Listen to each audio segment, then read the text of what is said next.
Everybody in the audience is going to be familiar with this graph. Beginning sometime in midlife, we're all going to go through this stereotype decline in our bodies that we call aging. And more or less, this is happening everywhere. Every single one of these lines is probably very familiar to all of us. But there's one notable exception here, and that is a woman's reproductive capacity. So, aging of the female reproductive system really poses this paradox, as Brian alluded to. The female germline, like the male, it's immortal and it gets passed on from generation to generation. But unlike in the male, in women, it's aging precociously. And so this is what I want to talk about today, this picture. But this clip that we're looking at here, this is not the entire story. So while men have, they're generating millions of new sperm, a girl is born with the one and only lifetime supply of eggs that she's going to have. So somewhere around the 26th week of gestation, a female fetus has developed a reproductive system and has made about 6 or 7 million eggs in her ovaries. So if you step back and think about that for a minute, what that means is that although I was born in the 1970s, the egg that I came from was actually created in my grandmother's womb in 1956. So, it's sort of like female reproductive matrilineal lines look like a nested Russian doll. It's very much like science fiction.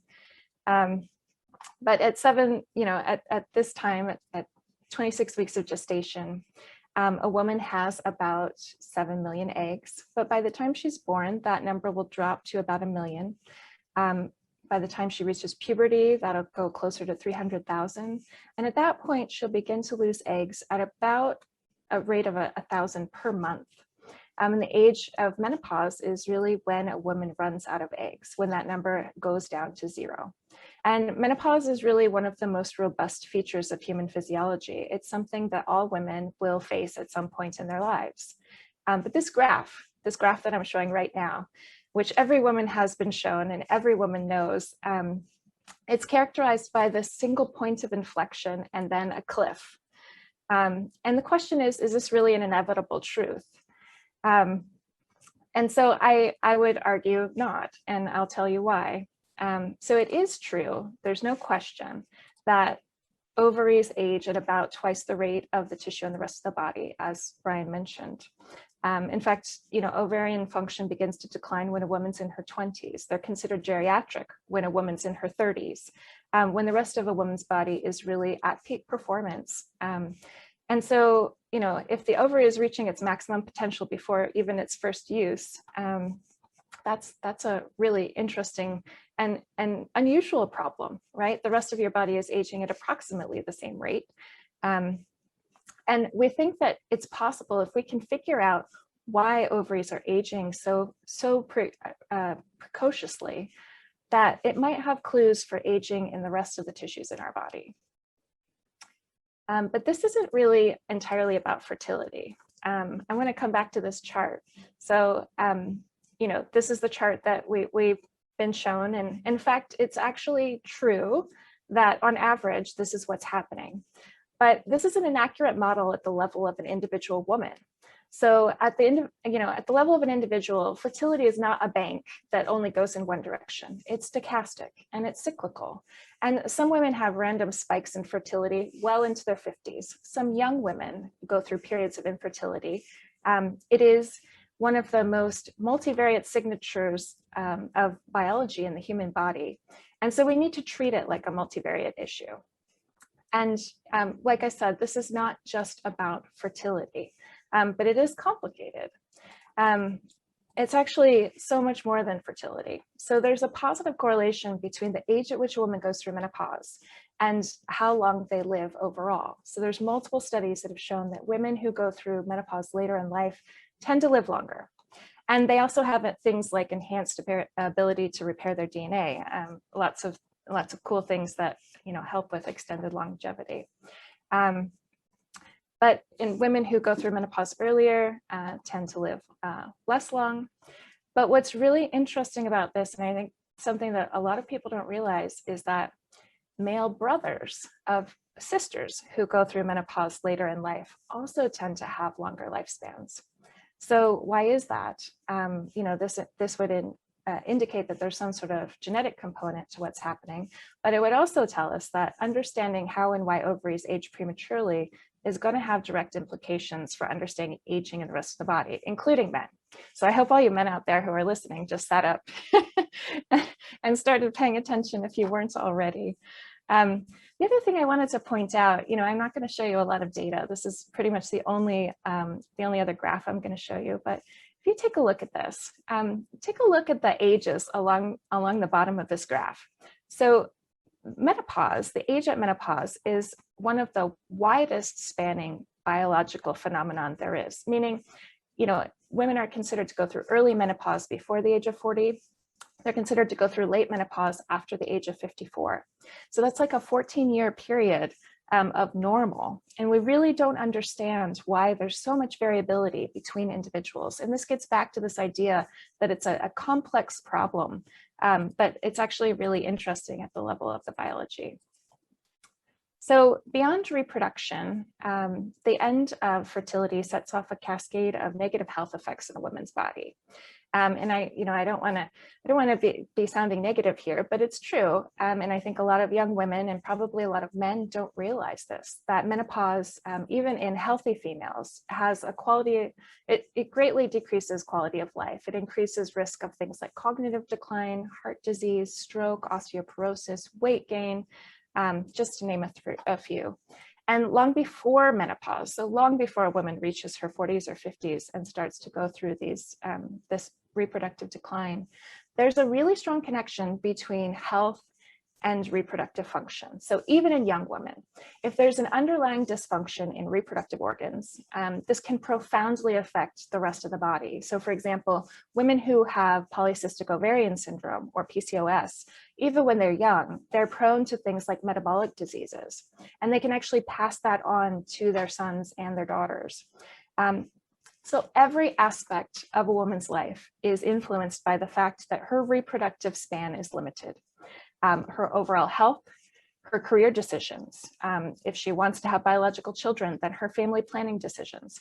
So we think about this really as an issue of equity. You know, reproductive longevity, a woman's health, and her choices are all inextricably linked. And that is why we are doing what we're doing. So menopause is not a biological imperative. And that's something that I think a lot of people don't realize. It may not even be necessary. We humans are actually in the minority. There are very few species that go through menopause. There's human females, a couple of species of whale, and possibly a species of New World monkey, although that's a little bit controversial. So the science behind menopause is really fascinating. The science behind fertility is really fascinating, but it's woefully incomplete. The question of why men can produce sperm through their lives, but women are unable to make eggs after that first initial production in utero, we simply don't know why that happens. And we need to figure this out. And this is where, you know, the work that we're doing comes in. If you think about it, women who are born today are going to have a projected lifespan of nearly 100 years, if not more. And so what that means is that if this graph doesn't change, then soon women are going to live more of their lives after menopause, after all of those negative health impacts are triggered, than before menopause. And so this chart, I'm bringing it back, that every woman is made to believe is an undeniable truth. This is an inaccurate model. We're stuck in this model that there's this cliff that we fall off of and there's nothing we can do about it. But in fact, every woman has their own unique model. And you know, the thing that we're trying to do is reframe this problem. If you imagine, you know, that we could potentially increase the number of eggs a woman has, even by 1% in her 40s, that would delay the onset of menopause by 5 or 10 years, and that would have a profound effect on her overall well-being and her health. And so, you know, the goal of what we're trying to do here is not to enable women to have babies into their 70s, although increased fertility outcomes will be something we hope that will be a side benefit of what we're trying to do here. But what we want to do is we want to fund research and do research around this question. What are the fundamental drivers of ovarian aging in women? what are the biological cues or timers that signals the female reproductive system to decline in a woman's 4th decade with such incredible reproducibility? I mean, if you think about it, this is one of the most robust phenomenon in biology. And until we know that very important, that whatever that timer is or that cue, until we know what it is, everything we do is simply going to be a band-aid. It's just engineering band-aids. And I want to point out, while I have this graph up, that we don't know where along this timeline, whether it's in utero, during development, during adolescence, during early adulthood, or even during middle age, we don't understand at what point that cue or timer is triggered. And so there is just an enormous number of really important unanswered basic biological questions that we don't know the answer to. We don't know what makes a good egg, believe it or not. And for those of you who aren't convinced yet, I wanted to also point out that there's a profound economic impact of reproductive decline in females on the world. So these are just a few numbers that I wanted to throw out there. So right now in the US, there are 50 million women actively going through menopause. And that number increases by about 2 million per year just in this country. But by 2025, there's going to be over a billion women experiencing menopause in the world. And let that sink in for a minute. So if the projected population of the world in 2025 is going to be around 8 billion, that means that 12% of the population are going to be actively going through menopause. Now, for young women or for men, or, for women who are past menopause, you might think, well, this doesn't really affect me. But actually, if you consider the economic costs, they are staggering. The symptoms, the less serious health symptoms that are associated with menopause, things like hot flashes, things like night sweats, those are experienced by approximately 75% of women who are going through menopause.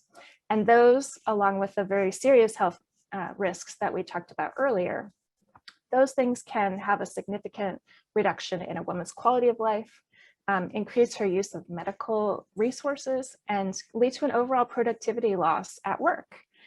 So the estimates, and these are the low ends of the estimates. I didn't put the range, but they go a lot higher than what I've listed here. So the estimate for the additional healthcare burden of menopausal women experiencing these symptoms is around $600 billion globally per year. Then the economic burden of productivity losses from missed work are well over 100 billion a year. And these numbers are only going to go up as more women go through menopause. So, yeah. So as a society, I think we can no longer afford to ignore the fact that reproductive longevity is an important question. And so I've told you that we don't understand even the most basic things about how it works. And I've told you that it's incredibly important. And these two things seem to be, a little bit of a paradox. So why is it that, what are the challenges here? Why is it that, we're not figuring this out faster? And there's many reasons, but one of the major reasons is a lack of funding. So, this field, which really hasn't been a field except for the last few years, this field is dramatically underfunded. So what I'm showing you here is the overall National Institutes of Health budget for 2018. Now, the National Institutes of Health are the major funding source for governmental funding for research in the US. And this is unlike the National Science Foundation, the NIH really focuses on questions and problems related to human health. And so this is where the bulk of the governmental funding would come from to study these questions. And as a scientist, this is where I apply for all of my grants. So in 2018, the overall NIH budget was somewhere just north of $36 billion. And what I'm showing you in blue is all of the money, which is about $5.5 billion, that went towards women's health. So women's health overall, everything to do with women's health, from every aspect of women's health that you can imagine. And then this tiny little sliver of hot pink is the amount of money that went towards female reproductive aging research. So it's infinitesimally small. And we were really broad and generous in what we defined as female reproductive aging research. But we put this number somewhere around $43 million in 2018. So that's less than 1%, significantly less than 1% of the overall budget. But the picture here is not totally dire. So we've been spending a lot of time in dialogue with not just governmental funding agencies, but also private foundations and philanthropic initiatives to shine light on this problem. And that's part of what we're doing here today. So what we want to do here, and what Brian talked about, is to tell you about the center and the consortium that we have launched out of the Buck Institute. So, you know, if the dominant narrative in this area is that reproductive longevity is limited to this very finite window during adulthood, which is much shorter for women than for men, we basically want to find out whether or not we can change that. To think about how, if women weren't constrained in their reproductive choices by this limited clock, if we could think about, you know, the social, economic, and personal empowerment that would come from basically the freedom of choice and the freedom from health risks that would come from, you know, finding out what causes ovarian aging and either slowing it down or reversing it, would be extraordinary. So what Brian told you about at the beginning was the center. So the Center for Female Reproductive Longevity and Equality was started a few years ago.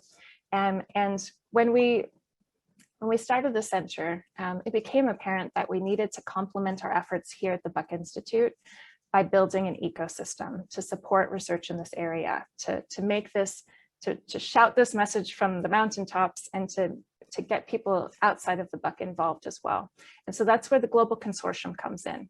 And they're both initiatives that are run here, and I'm really excited about them.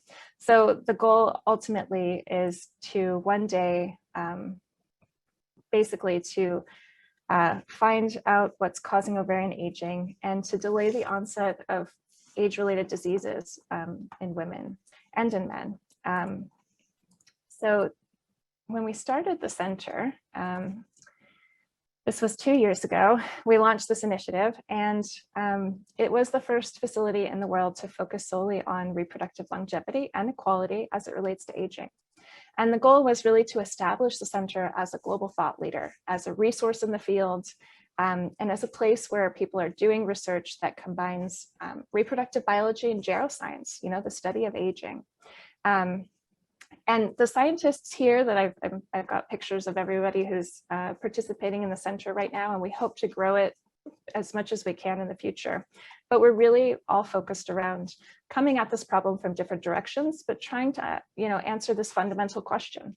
What is the biological timer or cue that leads to reproductive decline in females?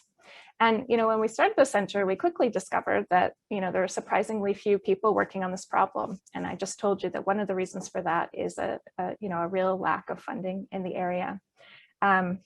So once we established it, we realized that we needed to go bigger, that essentially we needed to broaden our reach, to strengthen our reach, to build a network of scientists who are in academia, but also in biotech, and thought leaders who are not scientists, ambassadors from all over the world, to promote this collaborative dialogue about women and aging and health.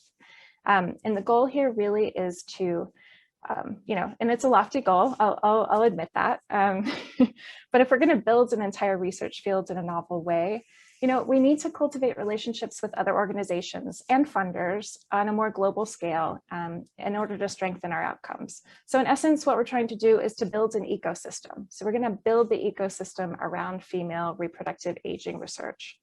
And what we want to do is multi-pronged. So we want to fund scientists who are pursuing bold and innovative ideas with a potential to transform the field. We want to accelerate and facilitate, you know, how fast things are being translated from the bench, so from the discoveries that scientists are making in their labs to the clinic. We want to make things move faster than they normally do. And so, you know, that's a tricky problem.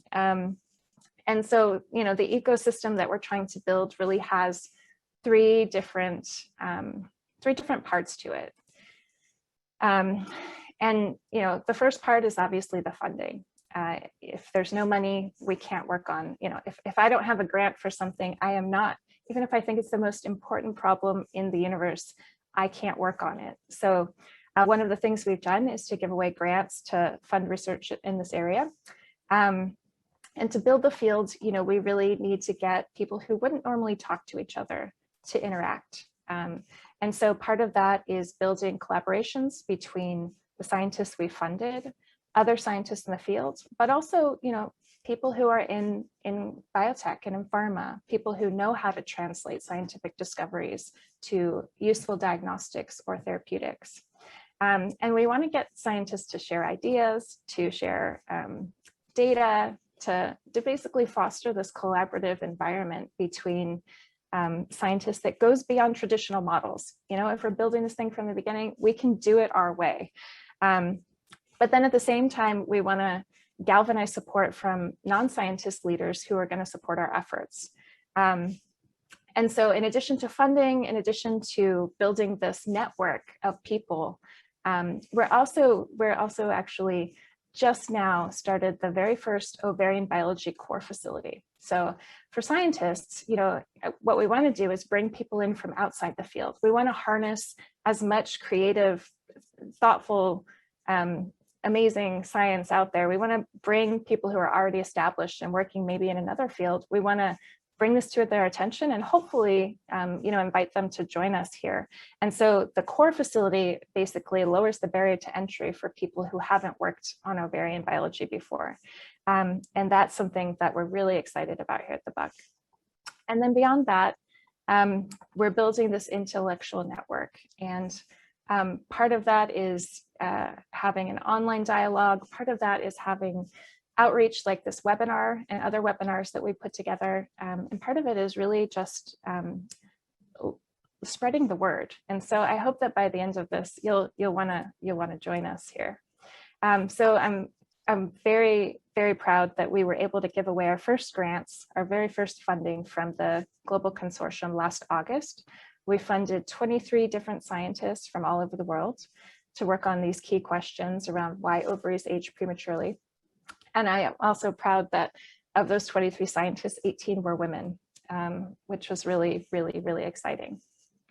And this is, I don't expect you to read this slide, but I wanted to just give you a flavor for the kinds of science that are represented among our grantees. So on the left is this wheel that's focused around the hallmarks of female reproductive aging. And so there's a lot of different things that can go wrong, and many of the things that happen during reproductive aging sort of mirror what's happening in other tissues. But we have scientists who are working essentially along every step of that graph I showed you earlier. And we have people trying to understand, what are the fundamental drivers or molecules that communicate between the brain and the reproductive organs, and how do those change with age, how things like environment and metabolism and diet actually can influence how fast a woman's reproductive organs age. Then we have people who are actually testing therapeutics in preclinical models for slowing down ovarian aging. And we're also funding people who are looking for biomarkers, because right now we really don't have any useful or comprehensive biomarkers that will allow a woman to know, in my individual biological trajectory, where am I on that curve? Because every woman is different. And so trying to find markers that will actually let us know what's happening is just something that is so, so, so important. So we feel like the time is now. We can't wait any longer to advance this field. And we're welcoming everyone, including scientists, but also, anyone who has an interest in this area. Like with any ecosystem, we need stakeholders who are coming from industry, from academia, but also from philanthropy, from governmental agencies, from the general public. Just sitting down and having a conversation about some of the stuff that I just communicated with, friends or family or people who, might also have an interest here. We want people to understand this at a level where where, you know, the imperative is obvious. Excuse me. So we do have an online presence with a network communications platform where people can talk to each other, share questions, share thoughts, share papers and research. And part of what we're doing here with this webinar series and with OVA in general is to be able to plug you into this network, to give you a chance to stay up to date on everything that's going on, and to hear about the latest research. So this is just the beginning. We really need you all to be ambassadors and to spread the word. So we did write a white paper about what we're doing, and it's available on the Buck Institute website.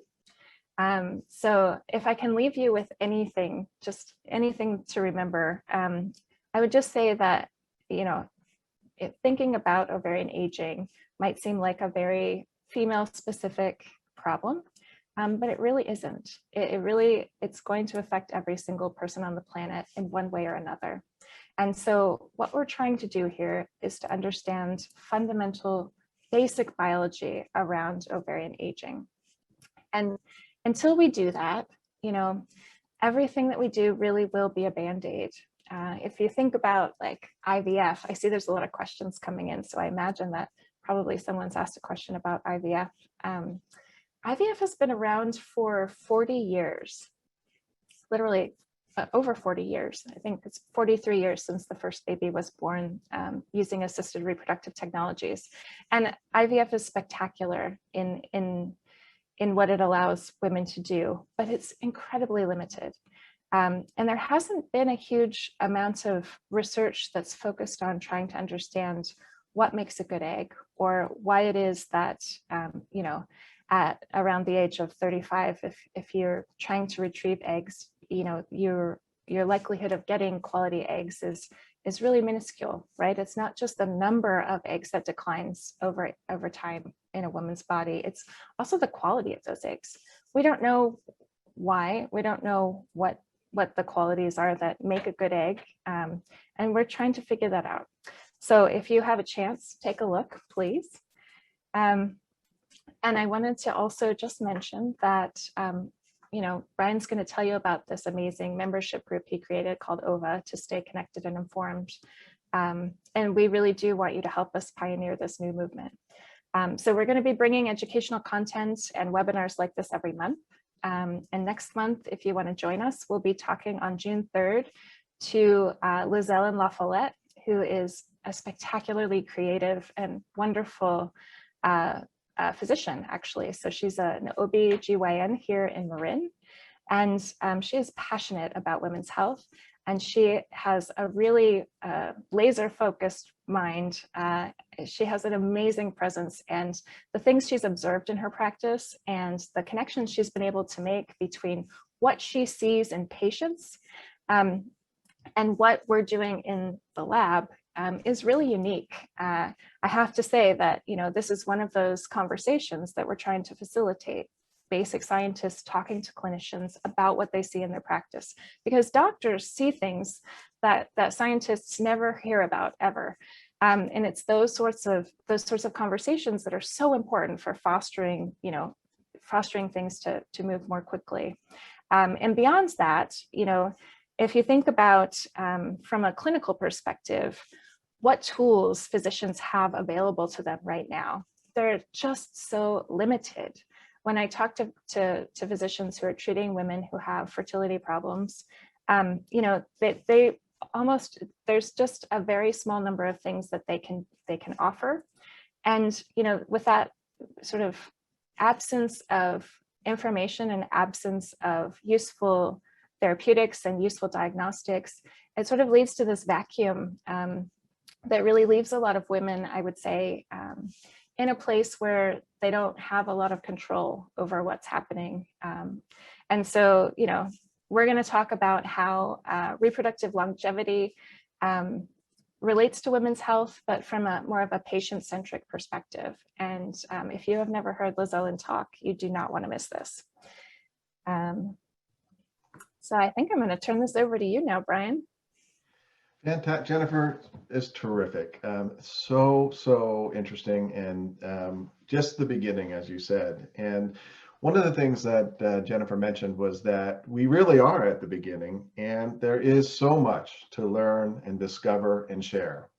And as we've been talking to donors and people that are interested in this work over the last 2 years, one of the things that we've been asked to do is to create an opportunity for people to stay connected and informed, and to have also the opportunity to come together and share stories and information. And so one of the really great things that we're really excited to introduce is a new membership group called OVA, which we are just launching today.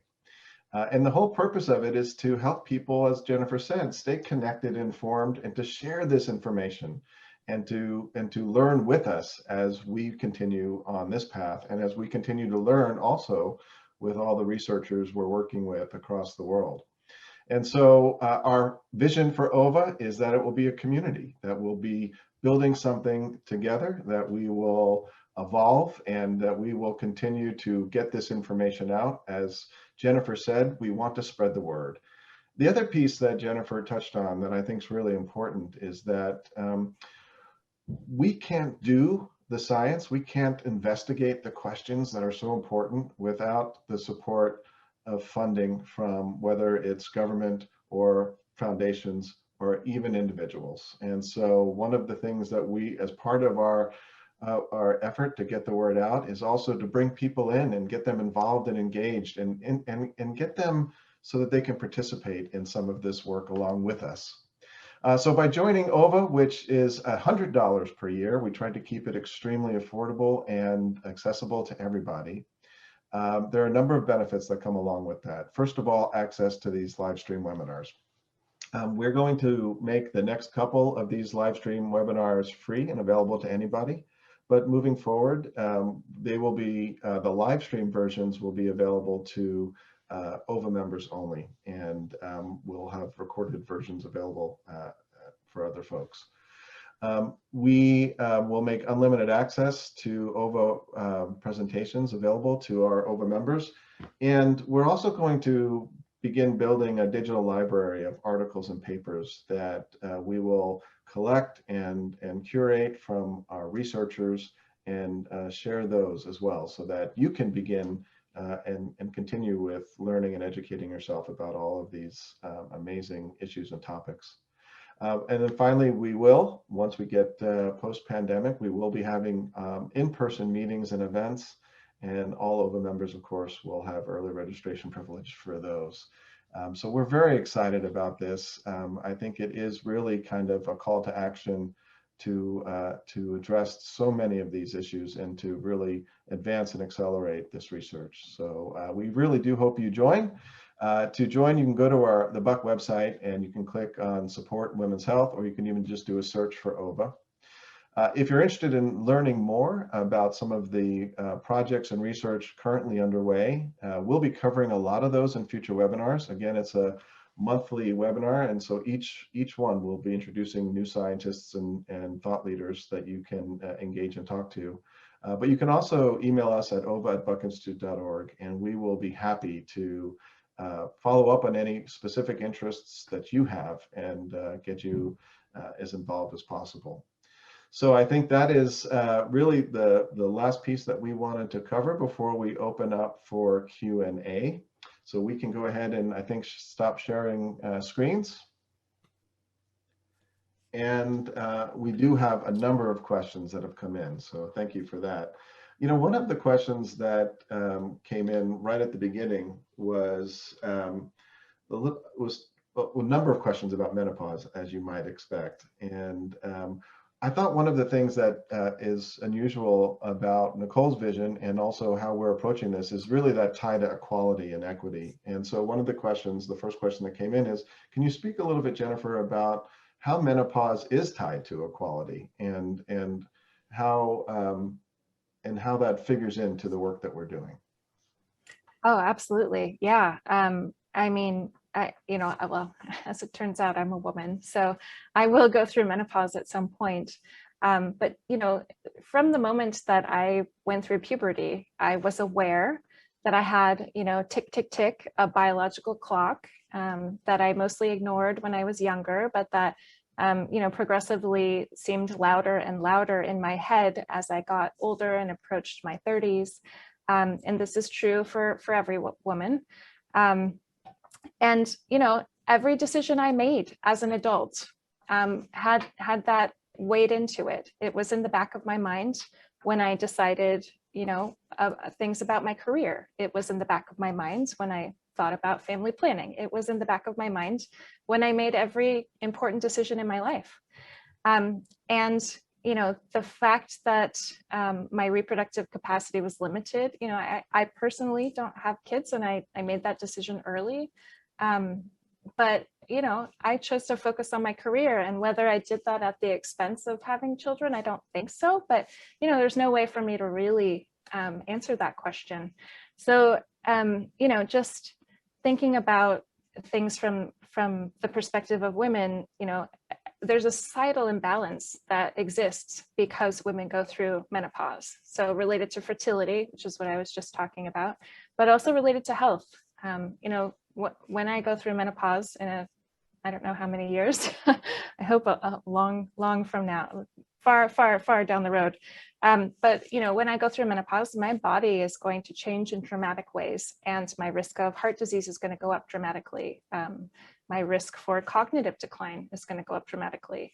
There are lots of smaller but equally, important and really detrimental things that are going to happen to my body because I'm going through menopause that don't happen to men or men's bodies, that are going to, distract me from work, that are going to distract me from my personal life, that are going to impact my quality of life.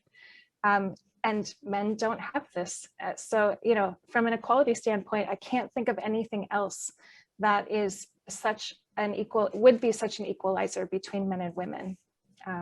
Yeah. Oh, that's terrific.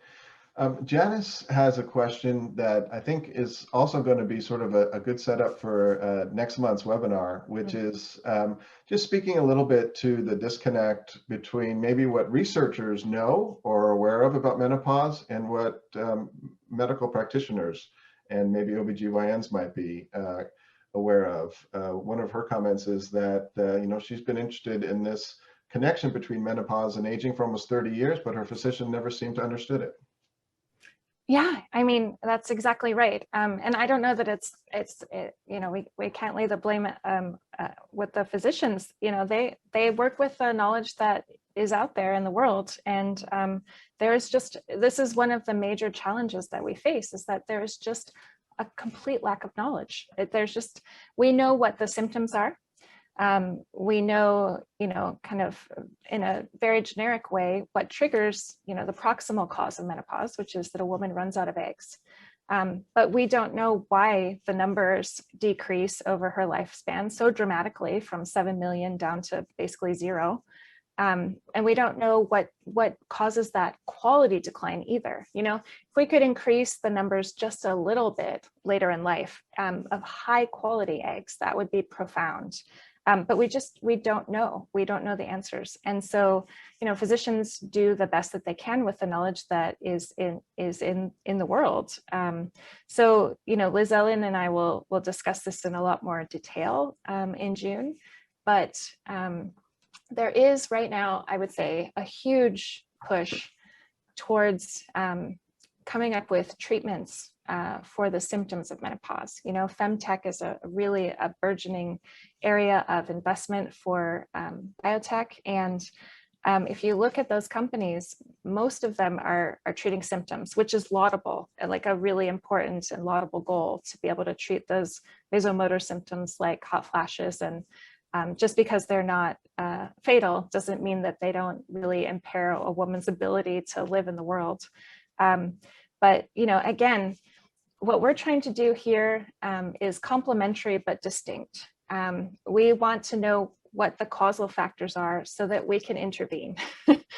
We would like to slow it down if we can, or reverse it. That would be a blue sky goal. But Yeah. So tune in June, I guess is what is my final answer.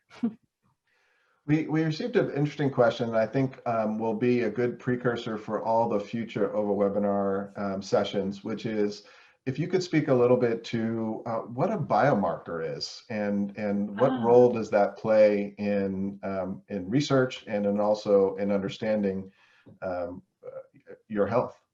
That's an excellent question. So a biomarker is simply a measure. It's a metric. It's something we can measure about a woman's body that will tell us, two things. Number one, how many eggs does she have left? And number two, how high quality are those eggs? And so that sounds simple. And unfortunately, it's not, because I think I mentioned this several times, and I say it over and over again because it's just shocking to me that we don't know what makes a good egg. So a biomarker is, it could be a blood test. It could be, right now, to give you an example, the biomarkers that we have available to examine or treat women who are having fertility issues are limited to a couple of blood tests. So we measure some hormones that are very important for reproductive function, things like estrogen and progesterone and a few others. And we also then can measure things like AMH, which is loosely correlated with the number of eggs a woman has left. Unfortunately, it's been shown to be really an unreliable biomarker. So, it's just a really poor marker. But thinking about like measuring the hormones, turns out that, a woman goes through this cycle every month where her ovary totally remodels over the course of 28 or 30 days. It changes so dramatically, and the levels of all of those hormones change with a cyclicity that is extremely complicated, and they change day by day. And so taking a snapshot of where a woman is in the middle of that, but not monitoring how they change over time, that's not super helpful. Taking a snapshot of what her AMH levels are, sometimes it correlates with the number of eggs, sometimes it doesn't. The other biomarker that we have available widely right now is ultrasound to actually count the number of active follicles that a woman has during her cycle. And again, it's a one-time measurement. It's not something that can be monitored over the course of a cycle. And they're just really inadequate. I don't know how else to say it. It's just really inadequate. So if we could have a marker, if we could measure a protein or a hormone or a constellation of things that would tell us with some accuracy, where is a woman in terms of her fertility clock, at the level of the individual. So we're talking about really precision medicine here. That would be huge. It would be game-changing. And so that's what we mean when we say biomarkers, and diagnostics as well. So that's the other side of the biomarker coin is, having things that would allow us to precisely determine what's wrong with a woman when she can't conceive, right? There's like dozens of reasons why that could be true, and being able to quickly and easily, figure out what the cause of the infertility is, that would be amazing. I mean, it would be huge. That's terrific. We're going to, we have a couple of minutes left. We're going to, one kind of big kind of picture question, and you've touched upon it a little bit, but I think just kind of stepping back, I think there are a lot of people who are interested in kind of getting a sense of what are some of the most important takeaways, if you will, from this framing of the conversation, and really kind of, we're setting the stage for future webinars and for really where the research is going to take us, which is going to be really, that's part of the discovery process that we're all on together. But what would you say would be some of the important messages for people who are not scientists, who are listening to this webinar and trying to incorporate some of this information into their life? Oh gosh, I would say that reproductive longevity, which is really what we're talking about, is linked to overall health span and lifespan. And so understanding the fundamental drivers of reproductive aging are going to, if we can do that, it will have an incredible knock-on effect in terms of understanding more fundamental drivers of aging in the rest of the body.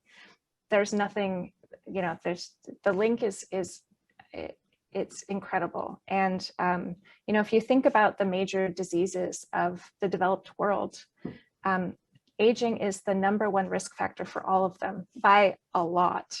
Cancer, heart disease, stroke. The #1 risk factor is age. And so, you know, people don't think about aging as a disease, but it is the thing that is driving all of the diseases that we want to vanquish. And it is clearly linked to reproductive span. We just don't understand how. And if we could figure out how they're linked, reproductive span and lifespan or health span, we would go a long way towards solving a lot of other age-related diseases. So this is not a female-centric problem. This is something that is going to affect every person on the planet. And I would also say that, you know, what we're trying to do here is novel. So we don't have a blueprint for this. There's not something that we can point to and say, oh yeah, we're trying to do that thing that those guys over there did. We're really pioneering a new movement. And so from my perspective as a scientist, I think scientists are not good at reaching out to the rest of the world. In fact, we're abysmally bad at it. So one of the things that we're trying to do here is to engage you, non-scientists, people who are just have an interest in this area, to engage you, not just to learn about what we're doing, but to really participate. And that means spreading the word. It means, you know, telling people what we're doing, why it's important, and you know, why you would care. Yeah, I think, you know, and part of the piece as we kind of move along with OVA is that we're going to, in future sessions, even present some specific research projects that people are involved with and engaged with. One of the things that I think many people don't know is that philanthropy is really kind of driving a lot of this novel thinking and really filling a gap where there's not available funding today. And a lot of the novel projects and a lot of these novel questions wouldn't be studied if it wasn't for individuals making philanthropic contributions because they want to see this work done.